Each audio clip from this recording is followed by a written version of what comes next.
Text क्यापकटमा हजुरलाई स्वागत छ। आजको भिडियोमा क्यापकटमा सही नयाँ इफेक्ट आइरहेछ। सो गाइजहरु, सो हजुर पनि नयाँ इफेक्ट ल्याउन सक्नुहुन्छ। क्यापकटलाई हजुरले अपडेट गर्नुपर्ने हुन्छ। यहाँ देख्न सक्नुहुन्छ क्यापकट।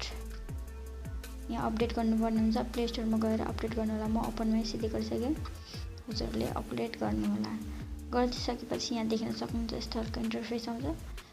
सो हजुरलाई म न्यू इफेक्ट कसरी युज पनि गर्ने, कसरी युज पनि गरिन्छ भन्ने पनि सिकाउने छु। सो यहाँ देख्न सक्नुहुन्छ एउटा फोटो चुज गरेर देखाउने छु। एड अप्सनमा क्लिक गर्ने।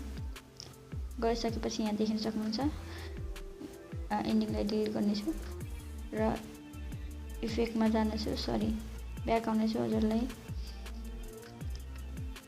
फेरि ब्याक आउनेछु। सो फर्मेटमा जानु होला। यहाँ स्टेज 60 को रेसियो गराउनेछु र यसलाई जुम गर्नेछु र ब्याक आउनेछु। सो हजुर पनि त्यसै गर्नु होला। इफेक्टमा जानु होला। भिडियो इफेक्टमा जानु होला। यहाँ देख्न सक्नुहुन्छ लाइट, इलेक्ट्रोनिक लाइट भन्ने इफेक्ट आएको छ। यसमा राइट गरिसकेपछि यहाँ देख्न सक्नुहुन्छ यसको एडजस्टमा क्लिक गर्नु होला। यहाँ देख्न सक्नुहुन्छ होरिजोन, सेट, शिफ्ट रहेको छ। यसलाई के कति कुदाउने देख्न सक्नुहुन्छ। यो चाहिँ स्पिड बढाउने घटाउने रहेको छ। सो यहाँ देख्न सक्नुहुन्छ यसलाई यो चाहिँ रोटेट कसरी हजुरले रोटेट गर्न सक्नुहुन्छ।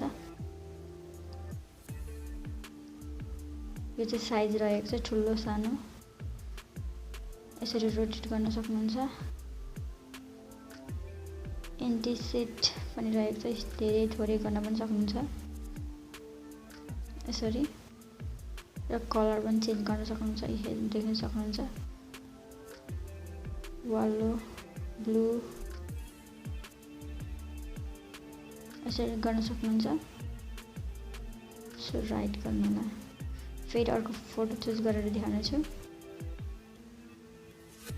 सो यसलाई नै कपी गरेर देखाउनेछु। यसमा क्लिक गरेर यसमा अर्को कलर पनि हाल्न सक्नुहुन्छ। हजुरले देख्न सक्नुहुन्छ यसरी कलर हाल्न सक्नुहुन्छ। हजुर मेरो च्यानलमा नयाँ हुन्छ मेरो च्यानललाई सब्सक्राइब पनि गर्नु होला। बेल घन्टीलाई पनि दबाइदिनु होला। So thank you so much. Next भिडियोमा भेटौँला।